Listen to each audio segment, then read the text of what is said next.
सर्वत्र विद्यमान परमेश्वर को अपने अंग संग मान के करें गर्दन झुका के प्रेम पूर्वक श्रद्धा पूर्वक प्रणाम। देवादिदेव को बैठ जाएं सीधे होके।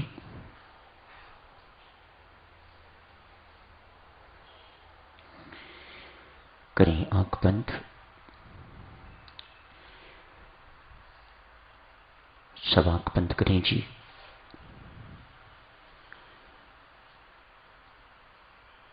देखें त्रिकुटी स्थान को।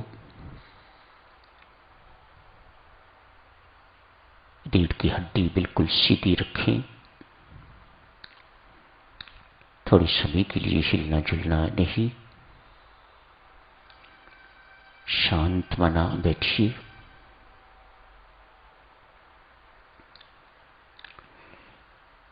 एक बालिका सूरत से आई हुई थी। एक सप्ताह रोज सत्संग हॉल में पधारती रही हैं। कल वापस लौटी हैं।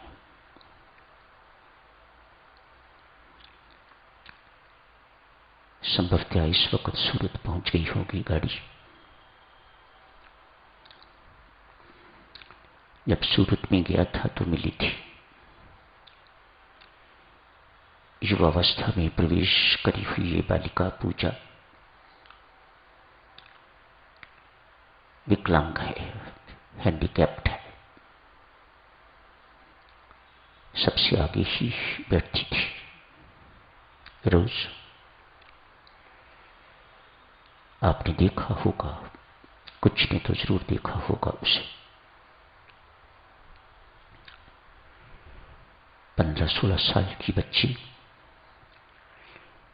सूरत में मिलने पर उसे कह के आया था, बेटा पूरी कोशिश करना एक दफा दिल्ली आके चेकअप हो जाए तो मेरी तसल्ली हो जाएगी। कुछ तेरा बनता है नहीं बनता वह तो परमात्मा जाने, पर इससे मेरी तसल्ली हो जाएगी कि तुझे बेस्ट जगह पर बेस्ट डॉक्टर्स ने देख लिया है। क्या हो सकता है, कुछ हो सकता है, वह परमात्मा जाने। किसी को रिक्वेस्ट की थी उन्हें साथ लाने के लिए, वे लेके आए हुए थे। आदरणीय श्याम सुंदर जी कपूर जी ने बहुत सहायता की। एम्स में दिखा दिया, बेस्ट डॉक्टर्स ने बेस्ट जगह पर। बहुत इन्वेस्टिगेशंस हुई, बहुत डॉक्टर्स के पास उसे घुमाया गया। मानो एक सप्ताह में सब कुछ पूरा हो गया।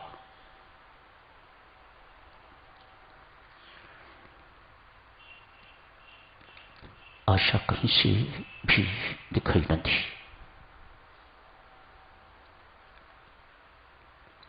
एक डॉक्टर, उन्होंने उनसे कहा, और अधिक तो सबने जवाब दे दिया है। नर्स वाले डॉक्टर ने, दूसरे तीसरे डॉक्टर्स ने, सबने जवाब दे दिया है, कुछ नहीं किया जा सकता, ये सब कुछ बर्थ से है। मैं एक अटेम्प्ट कर सकता हूं। तेरा हाथ एक जो नीचे को मुड़ा हुआ है मैं उसे ऊपर को कर दूंगा ताकि तू खाना इत्यादि सामान्य व्यक्तियों की तरह सेवन कर सके। वह हाथ तेरा सामान्य हो जाएगा।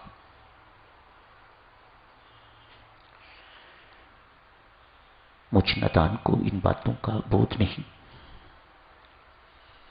बहुत प्रसन्न। यहां आई है तो खाली हाथ न जाए। कोई खाली हाथ जाता है तो मुझे अच्छा नहीं लगता। जो साथ आए हुए थे उन्होंने आशा दिलाते हुए सूरत में डायरेक्टर साहब को सूचना दी,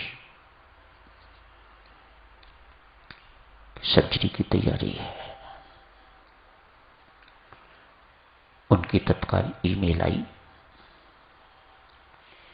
कहा सर्जरी हम इसके पेरेंट्स की अनुमति के बिना नहीं करवा सकते। मैं फंस जाऊंगा, मेहरबानी करके बच्ची को वापस भेजिए, लीगल कॉम्प्लिकेशंस ना हो। मैं यहां पर पूरी कोशिश करूंगा उसके माता पिता की अनुमति मिल जाए, उसके बाद वो सर्जरी के लिए जा सकती है।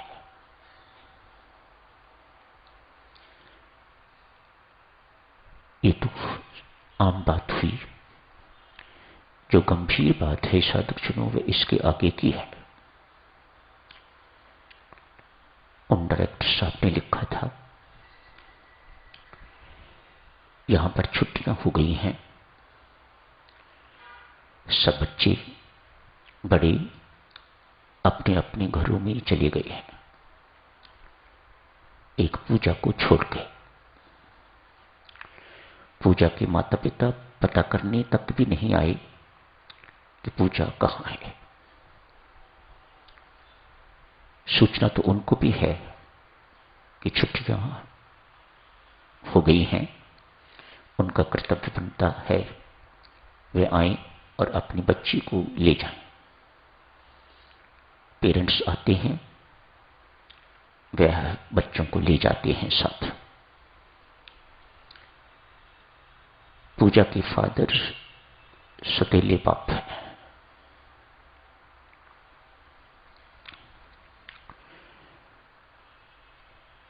मां का सौतेला पति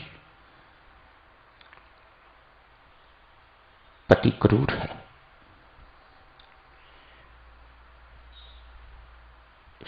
पूजा के प्रति उसकी कोई सहानुभूति ही नहीं। मेरे साथ भी, पत्नी के साथ भी दुर्व्यवहार करता है, इसलिए पत्नी डिप्रेशन में रहती है। पूजा की मम्मी, मैं जो आपसे अर्ज करना चाह रहा था, बदकिस्मती आती है तो वह अकेली नहीं आती, चारों ओर से घेर लेती है व्यक्ति को। परमेश्वर संबंध बनाए, वह बच्ची किसी न किसी ढंग से सर्जरी के लिए लौट आए तो उसका जीवन थोड़ा बेहतर हो सकता है। लेकिन सब परमेश्वर पर ही निर्भर करता है। बदकिस्मती या प्रारब्ध परमेश्वर से बड़ी तो नहीं है। बेशक अपनी बनाई हुई है, हमारी परमेश्वर नियमों से बंधा हुआ हमारी प्रारब्ध से भी बंध जाता है। रूल इस प्रकार का है कि प्रारब्ध भोगे बिना ये शरीर का अंत नहीं होता। हर एक को भोगना ही पड़ता है। इस जन्म में नहीं, अगले जन्म में, उससे अगले जन्म में इसे भोगे बिना छुटकारा नहीं है। हां, जिसने प्रारब्ध बनाई है, हम जो प्रारब्ध की बनाने वाले हैं, अपने कर्मों से बनती है प्रारब्ध। को कर्म है तो उसके अनुसार, सत्कर्म है तो उसके अनुसार। जो इसको बनाने वाला है वही इसमें परिवर्तन ला सकता है, वही इस प्रारब्ध को मंद बना सकता है, वही इस प्रारब्ध को और बिगाड़ सकता है, वही अपने कुलेखों को सुलेख बना सकता है। यदि अपना जीवन परमेश्वर के भजन पाठ को, जप ध्यान को समर्पित कर देता है तो होनी यहां भी बाधा बनती है। वह भजन पाठ जप ध्यान भी नहीं होने देती, इसलिए कहा जाता है होनी बहुत प्रबल है, लेकिन परमेश्वर से शक्तिशाली नहीं है, इसमें कोई संदेह नहीं। शास्त्रों की ऐसी मान्यता है और मेरा अटूट विश्वास है।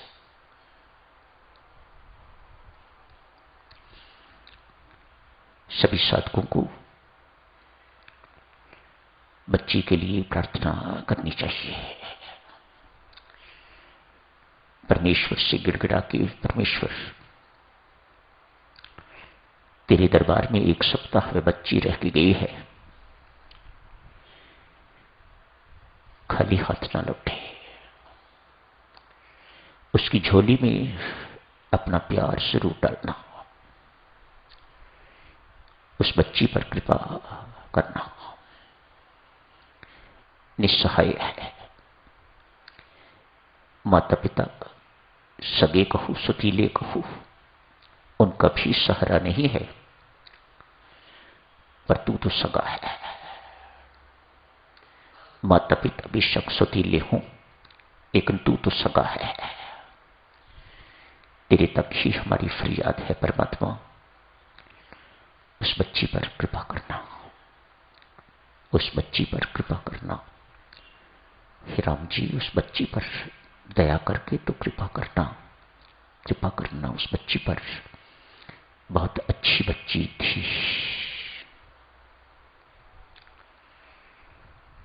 ध्यान के स्टेप्स,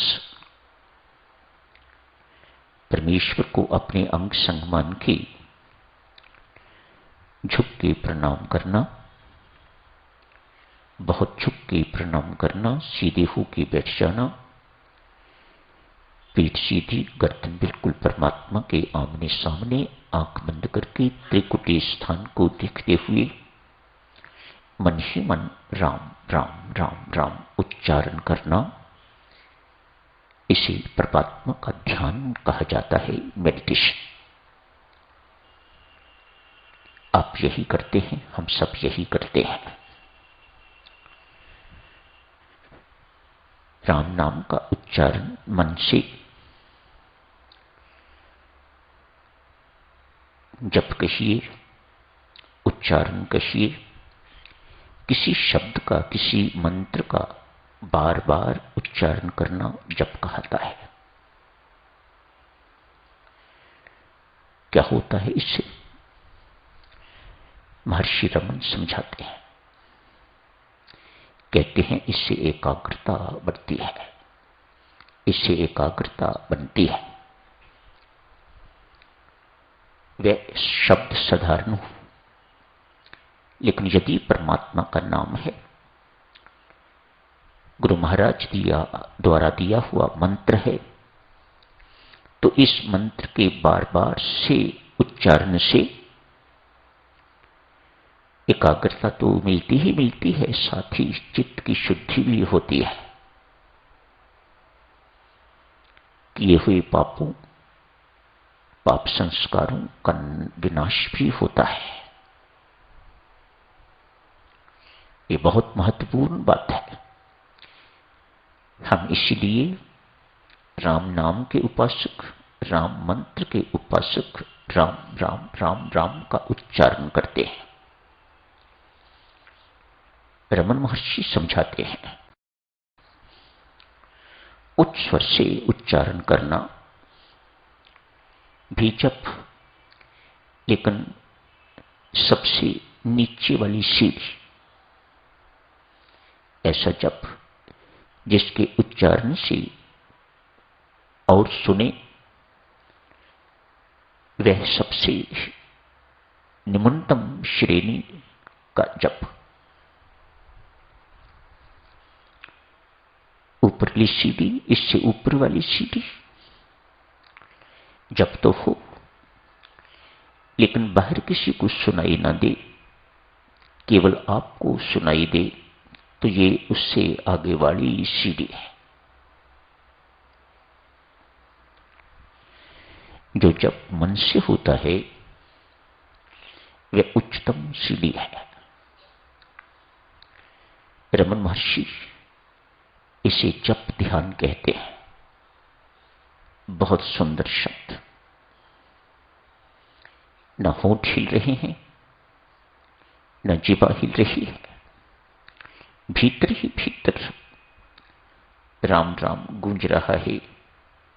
मानसिक जप, मानो मन से जप किया जा रहा है, अर्थात इस वक्त मन सिर्फ जाप ही कर रहा है, कोई संसारी चिंतन नहीं कर रहा। मन एट ए टाइम एक ही काम कर सकता है, चाहे परमात्मा का चिंतन करे या संसार की चिंता करे। दो काम इकट्ठे नहीं कर सकता। यदि ये मन परमात्मा के चिंतन में जप में लग जाता है तो उस वक्त संसार की चिंता, संसार का चिंतन बिल्कुल नहीं होता, भटकना नहीं होती। ऐसे जप को रमन महर्षि जप ध्यान कहते हैं, सर्वश्रेष्ठ कहते हैं। आप भी ऐसा ही करो। अच्छा, जप ध्यान, मन से जप। पूज्य प्रेम जी महाराज से किसी ने प्रश्न किया, कहा महाराज बिना होंठ हिलाए, बिना जीभ हिलाए व्यक्ति राम राम कैसे बोले? पूज्य ने बहुत सुंदर उत्तर दिया। कहा जब सोचते हो उस वक्त जीवा या होंठ तो नहीं हिलते।